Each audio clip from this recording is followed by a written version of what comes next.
Nintendo's cracking down on ROMs. Now, this isn't unheard of, but yeah, like, when you think about it, Nintendo's kind of the only one that still actually has something to lose when it comes to retro games. Because they're still marketing them in a sense. So you've got your eShops, you got your Virtual Boys, and your virtual consoles on the Wii U and the Nintendo 3DS. So yeah, they're the only ones that are actually marketing these really, really old games. So yeah, I guess it would make sense to a degree that they're now... So are they going to websites like emulator places? And yeah, they're going to like places like CoolROM, or... I don't know if shutting them down. I don't know if they're going to Emu Paradise. I hope not, because that's my favorite. Again, I'm not big on emulators and ROMs because, again, we own practically every console, and I'd rather just play the actual cartridge. But like, if pulling the curtain back, never mind the man behind the curtain. But I did, like, when it comes to emulations or anything, that sort of thing, I always thought, yeah, Emu Paradise was actually the best resource, because when we did the arcade games, that's where I got them. Well, emulators is kind of a tricky subject because, well, because is it illegal or not? Because you know what, nobody freaking knows. No one has a clue. I know. It's like it's illegal, but it's done in a legal way, so no one really cares. Well, technically, it's not because they made the program. Yeah, they made the program, and it's available for free.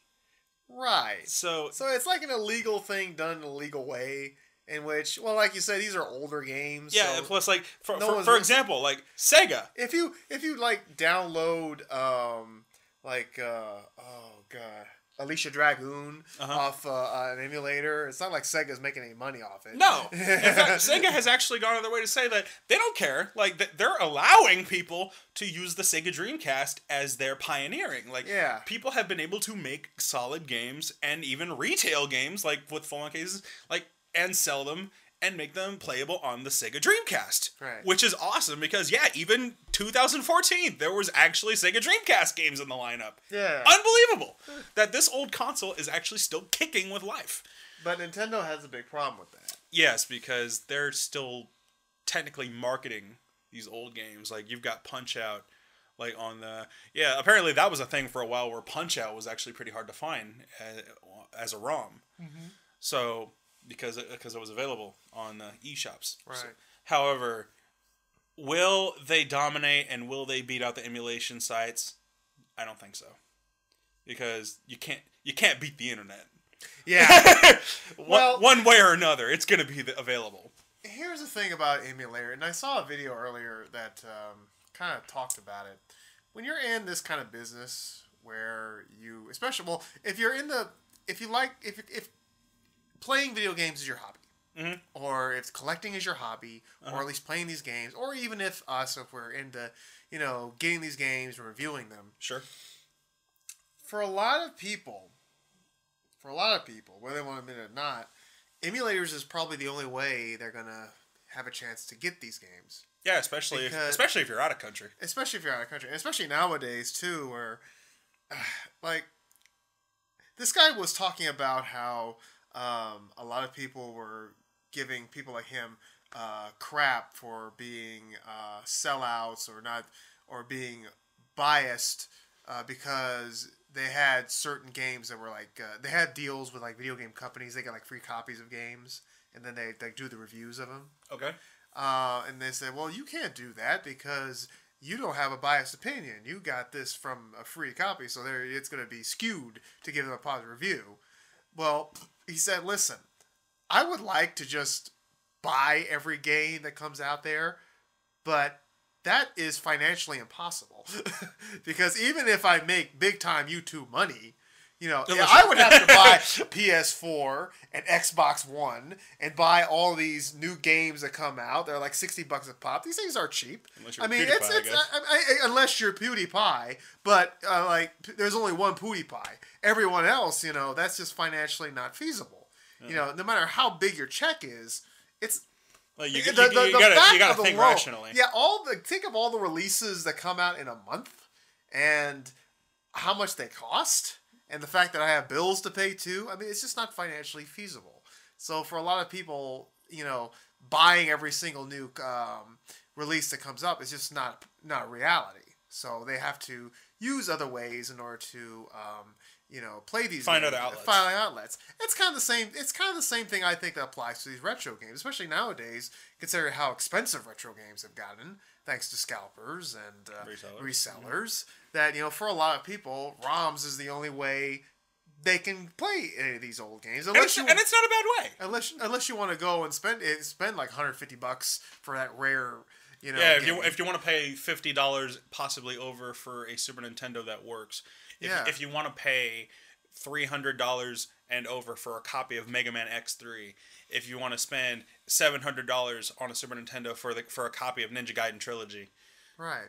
So, can you? Do you want to? Or do you Right. just or would you rather go the cheaper? It's the same thing with, it's practically the same thing as reproduction cards. Yes. So, would you rather pay the expensive amount for what is technically considered a legitimate copy by online forums, and because all of this stuff is birthed by online forums, where they talk about especially when it comes to a collector standpoints, where if you need Black Label or greatest hits. Where some collectors don't want the greatest hits of PlayStation games because those are not the originals. Those are not the Black Label ones. Those are the second releases after it was cool. Now, would I rather have the video game cart? Sure, I'm old school like that. I would love to have something in my hands, put it in my console. Yeah. But it's for sometimes it's just the only resort that you really have because it's just not financially. Yeah. So feasible. is it a bad resort? No. A lot of people that, especially online now, people are actually supporting getting the reproduction carts because they are equally as good as the original cartridge. They work the same. Mm-hmm. There is no flaw with them, and they are just as legit. The only thing is it's all superficial when it comes to legitimacy. Or you might have that little stick, that little sticker that says that. I don't know. Playing Super Mario World on the Sega Genesis seems kind of blasphemous, but that's just me. Well, actually, Gene, that's that's entirely different, Gene, because that's homebrew. That's homebrew. That is not. It's still weird. Yeah, the homebrew is actually something completely different from that. That's legal and creating your own thing. Back on subject. Yeah, so emulation and ROMs, it's a touchy subject. In fact, people would almost want this to be a court case just so it would be clear. Good point, because like I say, it's when you talk about internet law, it's all very murky. Yeah. So in fact, remember when Sega and DSP had that disagreement and there was the whole court thing being brought up? Yeah. A lot of people, including myself, actually wish that did go to court so we could have a solid answer on what technically is legal. What can we do and get away with? Right. But yeah, it just doesn't. Hi. Right. Sorry, just messing around. Yeah, but like I say, it's all very murky. I know Nintendo feels like they're protecting their properties because they are selling these things. It's like $5 a pop now, right? Or at the depending on game. On the Wii U, like Mario, Mario's like $5 and right. So I don't know. I mean, do they have the right to do it? Yeah, I guess. Well, yeah, so. they have the right. Yeah, I guess so. I mean, do they need to? Is Nintendo hurting for money? Maybe. To the point where these old 1980s. I like to think that games. Nintendo's kind of now back on the upswing. I think. I think they are 2014, too. I think, was a really good year for them with all the releases. Well, especially when we covered that if Nintendo had made no profits, they could last for 10 years, I guess. Yeah. So are they really hurting for money that much that they have to now abuse the system and say, okay, all of our retro games are back in style? If that were the case, screw the virtual console and the eShop. Start making the cartridges again. Right. That would actually help a lot. It would shut scalpers and resellers up. That would be actually kind of cool. You go in there and there's a reversion card. That's kind of cool. Yeah, actually start making cartridges again. Please, by all means, do that. Well, I'd rather have something like that. Like at one time we went to, and there's this copy of this game, but I just love when you see get those game boxes, but they said download code of it inside. Oh yeah. Oh great. And you looked at me. Well, at least you get the box. See, yeah, I have a problem with online games in general because it just came to my attention that Tales of Phantasia. Remember that iOS game that was available on your Android or your Right. tablet or whatever. Yeah, It's not that is now available gone. anymore. That's gone now. That is gone forever. And that's exactly the point I was making when it came to games that relied on its online capability to actually be good, to be the selling point.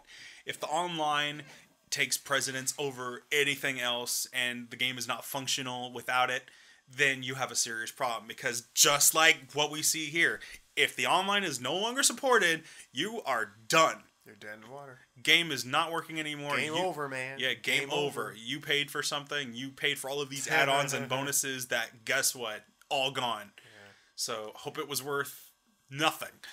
Anyway, back to the ROMs. I don't know. I got like I said. I don't think I guess all I'm asking for is a little bit of clarity on what's. Yeah, it's Nintendo's right, but do they need to? I don't think so. Are they going to crack down on all the websites? Doubt it, because especially considering how many years these things have been available. There's approximately thousands of people that have like all of these ROMs downloaded and stored on discs and like for safekeeping. So yeah, you really think that these things are going to be gone forever? Of course not. They're all over the place. There's hundreds of ROM sites. There's hundreds of emulator sites. Like, it'll never be cracked down fully, but, well, I guess Nintendo's just trying to keep their brands under control. I guess so. Well, whatever. Yeah.